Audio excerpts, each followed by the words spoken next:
Hai teman-teman, masih seputaran rutinitas ibu-ibu muda di sini. Ngobras yuk. Hai. Sorry ya, aku habis selesai mandi, jadi rambutnya masih basah-basah gitu.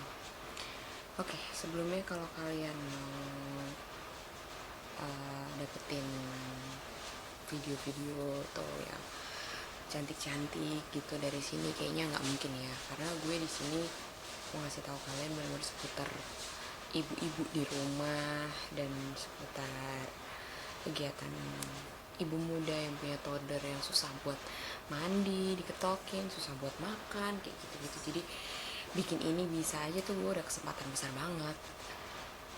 Jadi gini, banyak yang nanya kan, uh, karena beredar kabar yang ada yang benar, ada yang enggak gitu kan ya.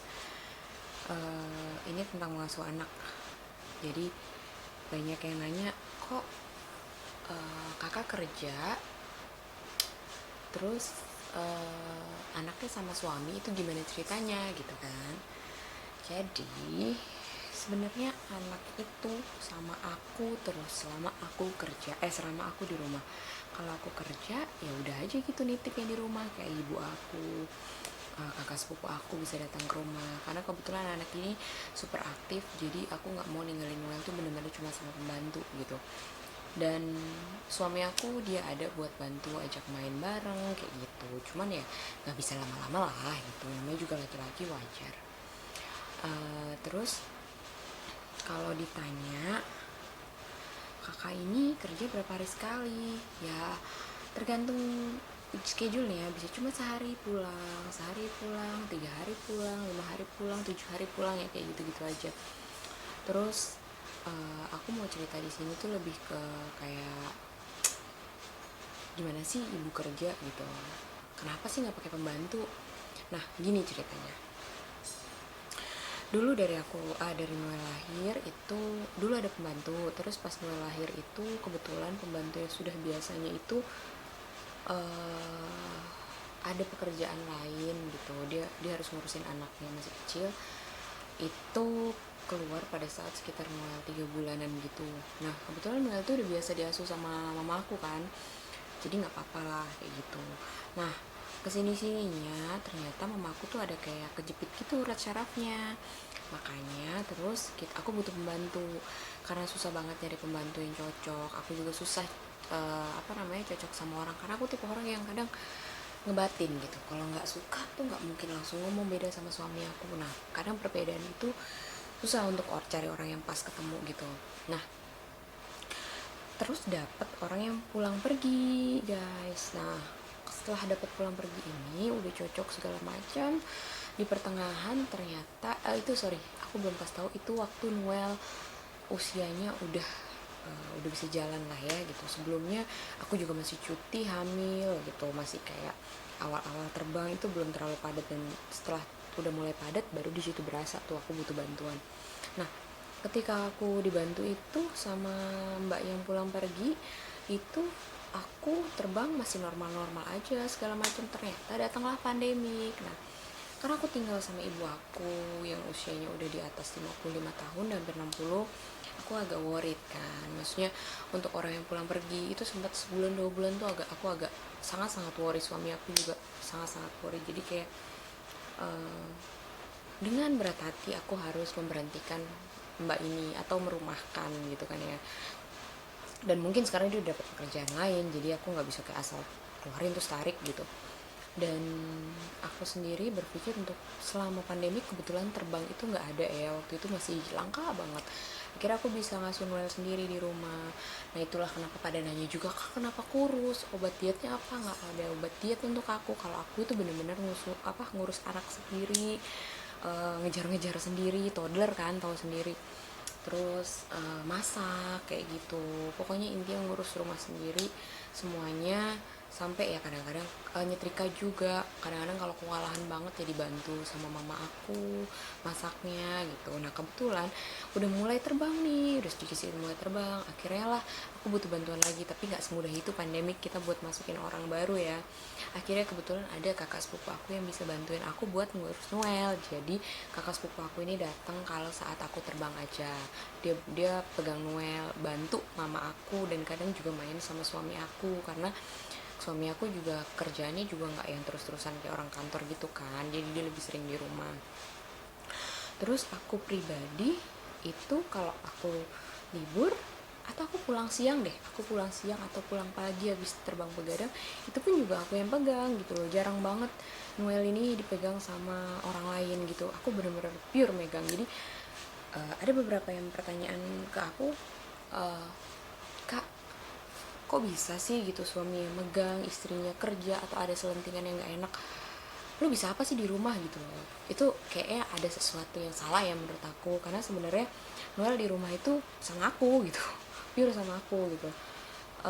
Papanya ya ajak main, bantu-bantu kalau aku udah kewalahan butuh bantuan, kayak gitu aja sih. Maksudnya kita saling ngebantu. Nah, dia tuh termasuk family man yang uh, segala sesuatu diurus sendiri, kayak ngerenov dapur, bikin lemari Noel, untuk bikin kasur Noel dari bayi gitu. Walaupun kadang kita mikirin yang aduh ribet ya, duitnya lebih banyak malahan kalau bikin sendiri, tapi menurut aku kayak apa ya, itu kayak ada seninya sendiri gitu loh. Kayak Noel suatu hari gede, ini loh kasur kamu bayi dulu papa yang bikinin, ini loh videonya gitu. Dan kayak ngerenov sesuatu yang dia suka, ngerenov rumah ya, kayak bikin pindahin barang-barang atau bikin dapur jadi bagus gitu, itu semua dia. Bikin taman, itu semua dia. Jadi dia punya kesibukan kalau di rumah ya kayak gitu. Kadang-kadang ya direcokin Noel biasanya sama aku kayak gitu. Jadi kegiatan kita setiap hari ya kayak gitu-gitu aja. Waktu itu susah banget ya.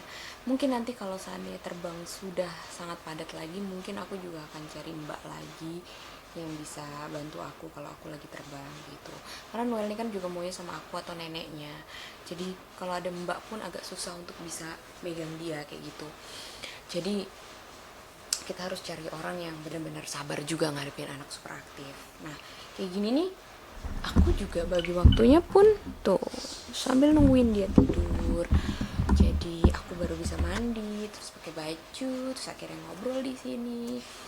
Si papanya lagi renov dapur, udah makan, yang penting keluarga udah makan, kayak gitu aja. Udah jemur baju. Yang pasti kalau untuk membagi waktu itu capek banget ya, aku akuin ya, namanya ibu rumah tangga. Aku salut banget buat kalian para ibu rumah tangga yang bisa bertahan di rumah jaga anak suami. Itu capek banget karena kadang aku kerja itu kayak semacam me time gitu loh. Bisa tidur di hotel, bisa tidur nyenyak, bisa mandi tanpa digedor-gedor anak. Menurut aku itu semacam me time sih. Jadi kalau menurut aku di rumah terus tuh itu sangat sangat sangat pasti lelah banget, aku tahu rasanya.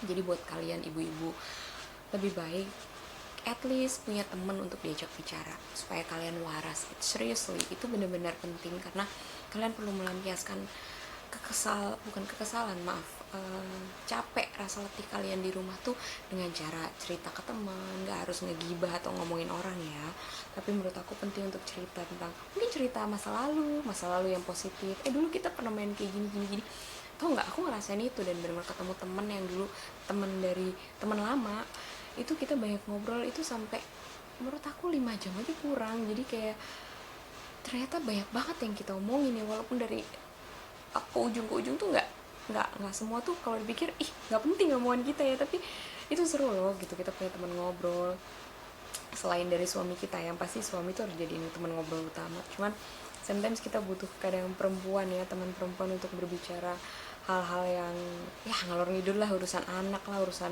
rumah tangga. Itu seru kok, kalian perlu banget itu temen bicara, itu perlu banget supaya kalian waras. Inget itu menurut aku, kalian harus benar-benar punya teman bicara, atau at least by phone aja kalian telepon teman-teman kalian kayak gitu untuk cerita-cerita. Dan belajar masak. Kak, aku bisa masak. Belajar masak itu nggak susah, yang penting keinginan kalian, niat. Aku punya aplikasi untuk resep-resep kayak gitu, dan itu belajar sekali dua kali itu pasti gagal, nggak apa-apa.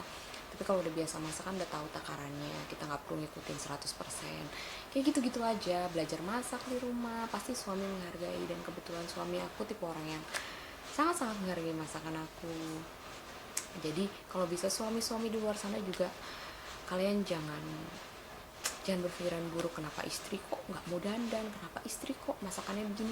Please, kita semua itu lagi belajar, jadi hargai mereka juga. Mereka tuh capek banget loh di rumah 24 jam. Ingat deh, orang tua kalian itu ngurusin kalian tuh menurut aku luar biasa banget gitu loh. Aku salut sama ibu-ibu rumah tangga yang bisa di rumah sepanjang hari ngurusin anak-anaknya, belum lagi anaknya banyak terus berantem ya kan, itu pasti stres banget. Please, kalian butuh hiburan. Yuk, suaminya ajak liburan istrinya sehari 2 hari, atau ajak ngobrol aja apa yang kalian rasain di rumah. Itu penting banget ya. Oke, sampai sini aja. Mungkin besok next episode-nya kita bakal ngobrol-ngobrol lagi ya. Semoga ada waktu lagi pas nggak tidur kita ngobrol lagi. Dadah.